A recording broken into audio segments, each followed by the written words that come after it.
Hello, hello, ravi de vous retrouver pour cette guidance Oracle Astro du mois d'octobre pour nos amis les scorpions.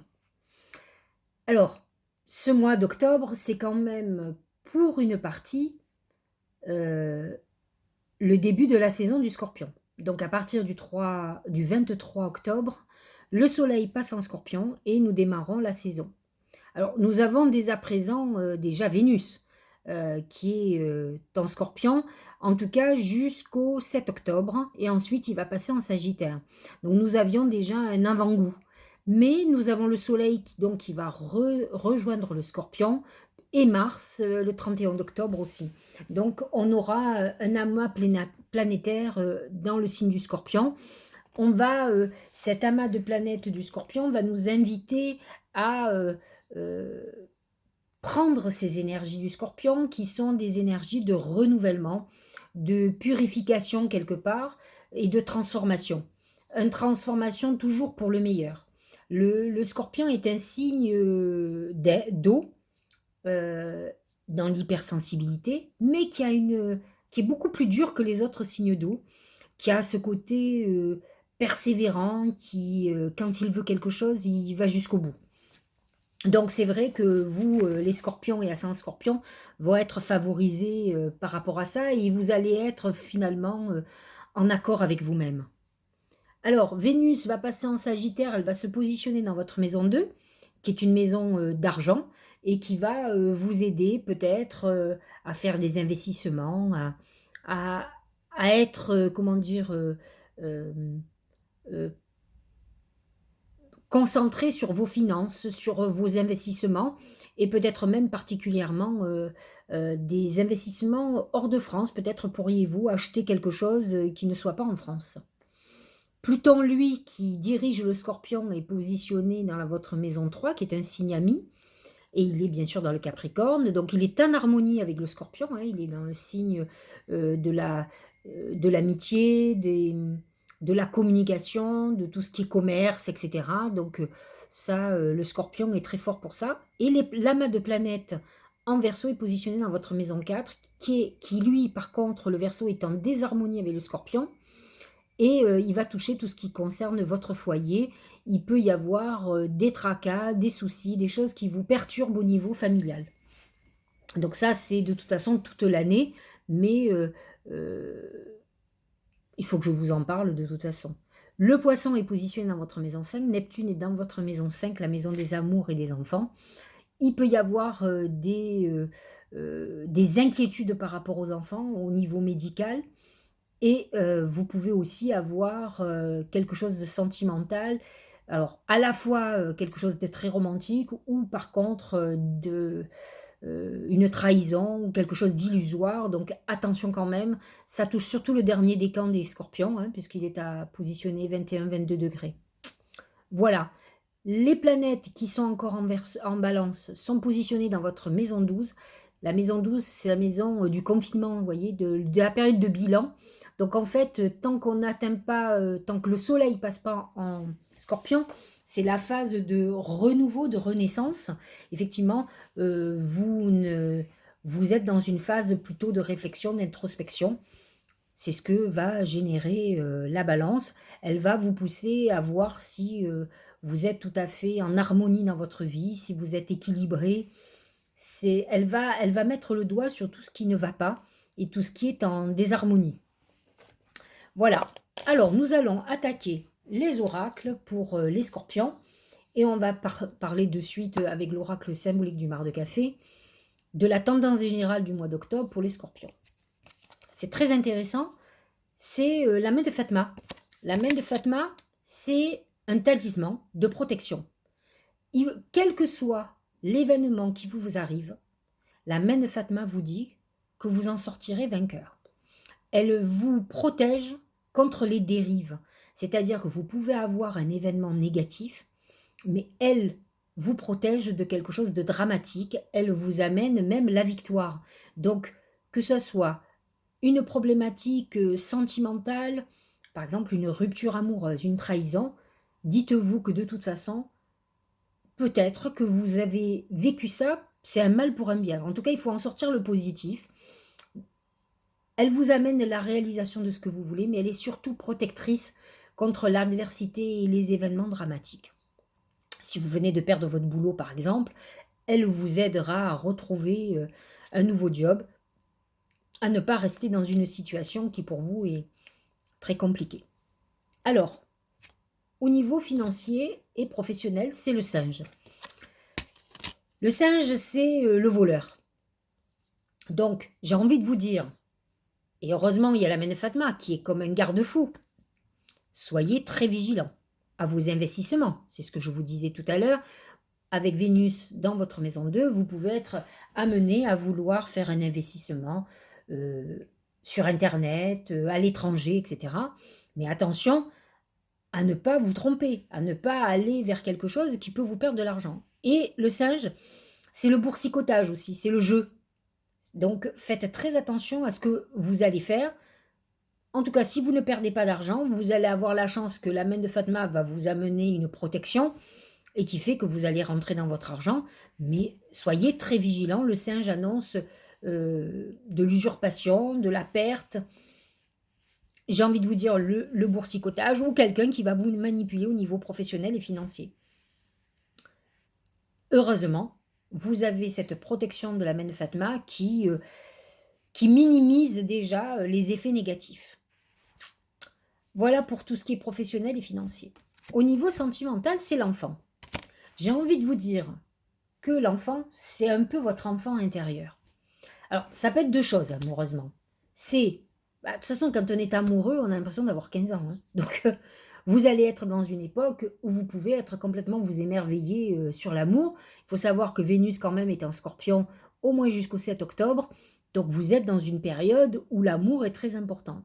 De plus, Neptune est positionné dans votre maison 5, qui est la maison des sentiments et de l'amour. Donc, vous avez un besoin quand même de relations idéalisées, de trouver son âme sœur, de mettre même une consonance spirituelle dans la rencontre que vous aurez fait. Donc, c'est vrai que faites attention quand même à la désillusion, mais en tout cas, vous pourriez retrouver une âme d'enfant, la joie de la rencontre et de la passion instinctive. Dans un autre registre, vous pouvez être dans une période où vous avez envie de concrétiser votre amour et de faire un enfant. L'enfant annonce une naissance, la procréation. Neptune en poisson dans votre maison 5 peut annoncer aussi une aide médicale pour pouvoir tomber enceinte, par exemple, comme la difficulté de tomber enceinte. Mais en tout cas, on est dans cette phase-là où effectivement, on peut faire l'enfant et l'enfant de l'amour. Au niveau de la santé, c'est l'anneau. L'anneau, c'est un engagement. Et effectivement, vous pourriez avoir, avec les planètes en balance, ça peut amener effectivement des problèmes urinaires, des problèmes gynécologiques. Ce qui est intéressant dans l'anneau, c'est qu'on vous demande de vous engager à faire très attention, peut-être à faire un régime, parce que la balance, c'est aussi la beauté, à être un petit peu plus raisonnable. Donc, si vous vous êtes engagé pour faire des examens, faire un traitement, etc., n'annulez pas cet engagement. C'est certainement très important. Et en tout cas, c'est ce que vous demandent les oracles, de tenir vos engagements et d'aller jusqu'au bout. Au niveau du Tao, c'est le développement. Alors, que nous dit cet oracle? Progrès graduel, continuité, prudente lenteur, faculté d'adaptation, approche convenable. Il est vrai qu'on est toujours tous pressés. Et on a toujours l'impression que les choses n'avancent pas comme on veut. J'ai pour habitude de dire qu'effectivement, le scorpion peut être un signe où rien n'est simple pour lui. Quand on est scorpion ou qu'on a un ascendant scorpion, dites-vous que vous réussirez dans la difficulté. Vous aurez toujours des entraves, vous trouvez toujours dans des situations pas possibles. C'est comme ça. On n'est pas un signe au hasard et on n'est pas un ascendant au hasard. Donc c'est vrai que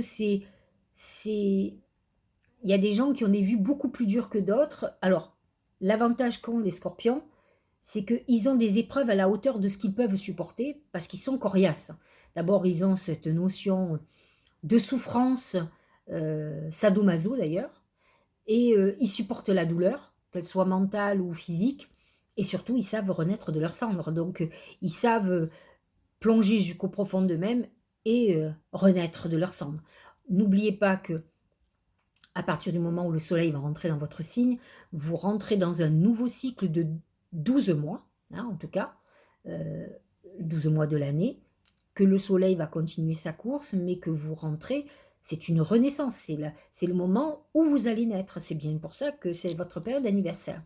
Donc n'oubliez pas de repartir sur des bonnes bases, peut-être de réfléchir et d'avoir fait le bon bilan de tout ce qu'il faut, et vous verrez que vous allez commencer à évoluer. En tout cas, c'est ce que vous annonce le Tao. C'est une évolution progressive et qui vous permet de vous adapter à une nouvelle situation.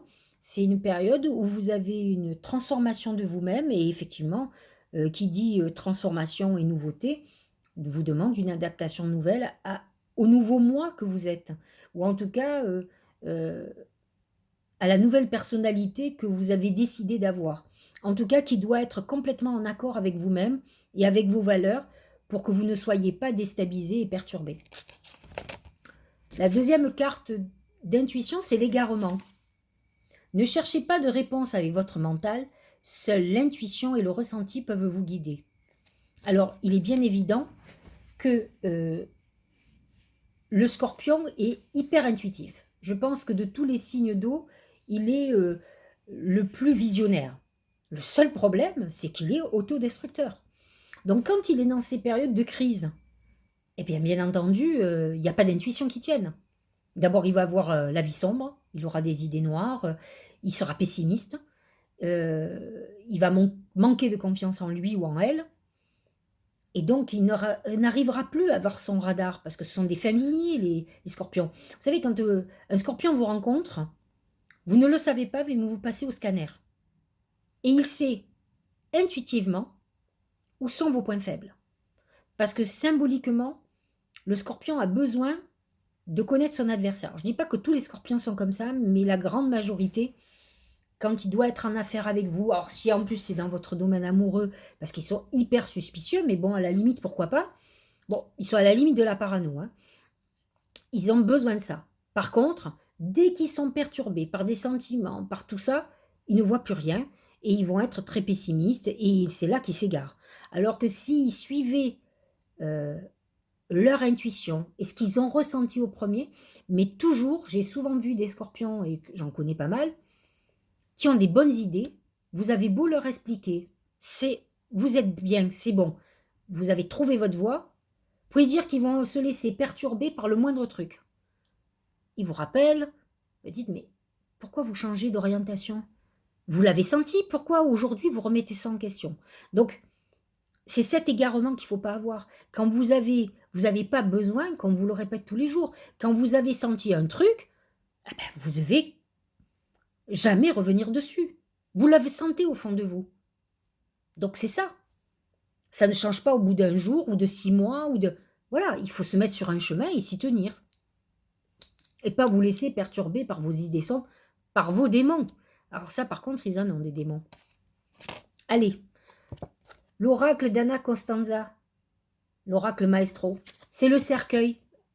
Est-ce que vous ne trouvez pas que ce cercueil est très en harmonie avec vous les amis scorpions? Le scorpion est symbolisé par c'est la maison 8, c'est la maison de la mort et de la résurrection, bien entendu. Puisque lorsqu'on meurt, derrière, il y a quelque chose qui naît ou qui renaît. C'est notre âme qui perdure. Alors j'ai envie de vous dire, ce qui est intéressant là-dessus, c'est que nous avons donc ce mois d'octobre, vous le savez, la période des morts, l'Halloween. Le 31 octobre et le 1er novembre chez nous, la Toussaint. Donc, ce cercueil nous parle de nos défunts, premièrement.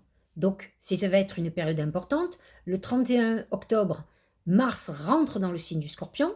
Donc, c'est vrai que nous allons aller vers cette phase de transformation qui est une mort d'une période de nous. C'est cette mue, on va quitter une peau pour renaître de nos cendres comme fait le phénix.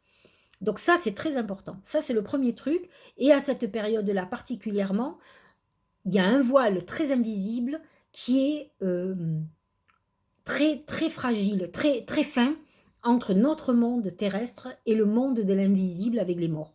Donc, on arrive, les morts viennent sur Terre, j'allais dire, plus facilement. C'est pour ça qu'on fête l'Halloween. C'est une période particulière où l'obscurité rencontre la lumière, en fait, hein. C'est un peu le thème de l'équinoxe d'automne. Et donc, effectivement, vous allez être complètement, alors période de nostalgie, vous allez penser à vos défunts. C'est le moment de les célébrer, de leur parler, de leur dire qu'on pense à eux et qu'on a cette nostalgie. Donc c'est très important que vous le fassiez, en tout cas parce que ce message tombe sur votre signe à vous, sur vous. D'un autre côté, le cercueil représente la mort d'une situation, la mort d'une partie de vous-même, une rupture amoureuse, une fin professionnelle.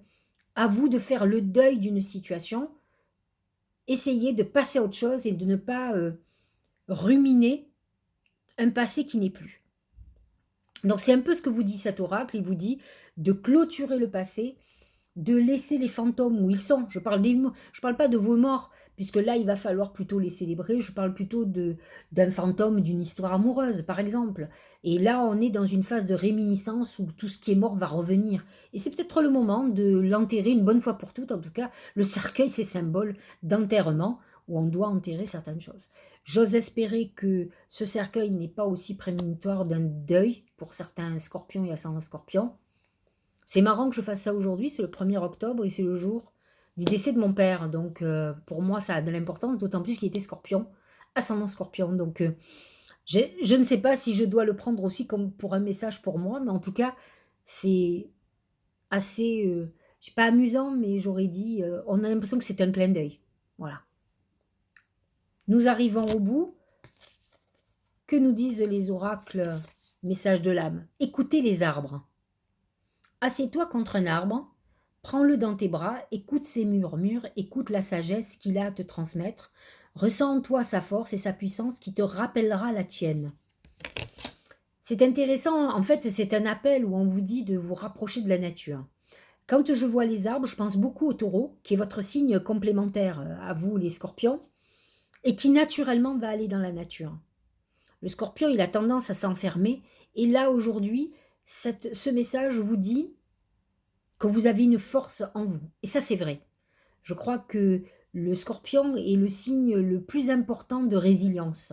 C'est-à-dire que contre toute adversité, il va se battre jusqu'au bout, jusqu'à la mort.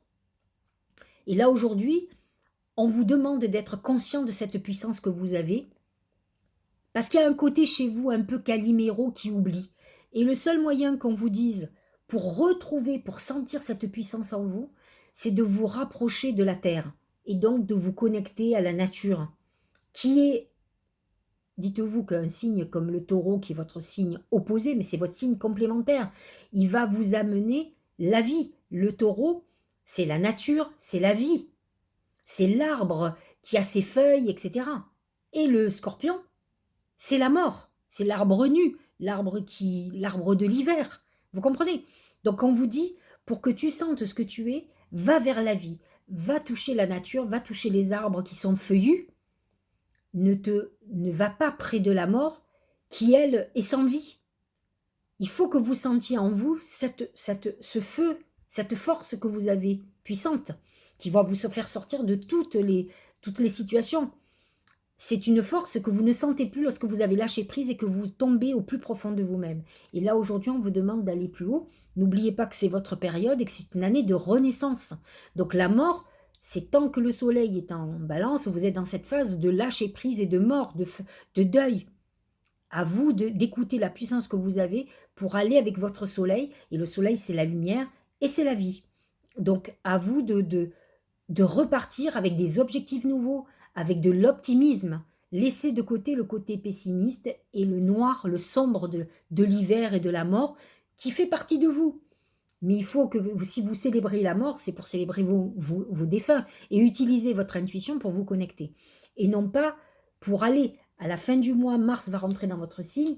Et en fait, ce Mars, c'est cette puissance qu'on vous demande de faire sortir, parce que la puissance que peut avoir le scorpion, elle est très forte, elle est déterminée. C'est le combat de la vie à la mort. Donc, il est temps que vous utilisez cette énergie. Sachez-le, elle sera d'autant plus puissante à partir du 31 octobre, à la même période que les défunts. C'est le moment de vous gorger de la puissance de vos défunts, parce que vous êtes très connectés, et de cette puissance qui est en vous, qui peut être rappelée et ravivée par un passage en nature, par votre prise de conscience aussi. Voilà, j'espère que cette guidance vous aura éclairé et que vous partirez avec des bonnes résolutions pour ce mois qui est votre mois de renaissance, et que vous utilisiez tous les outils du ciel, la magie du ciel pour, pour mettre en route tous vos projets et que vous avanciez de façon positive. Ne vous laissez pas happer par vos démons, au contraire, combattez-les et allez chercher la lumière plutôt que le côté obscur. Je vous souhaite une belle journée, un bon 1er octobre. Je vais essayer d'accélérer parce que j'ai encore 10 signes à faire. Joyeux anniversaire à mes scorpions. Aujourd'hui, je pense à quelqu'un de très cher qui est Scorpion. Et puis, je vous dis à très bientôt, à la fin du mois, pour parler du mois de novembre, qui est encore votre mois. Et pour parler aussi de tous les aspects qui vont se passer au mois de novembre. Passez une belle journée.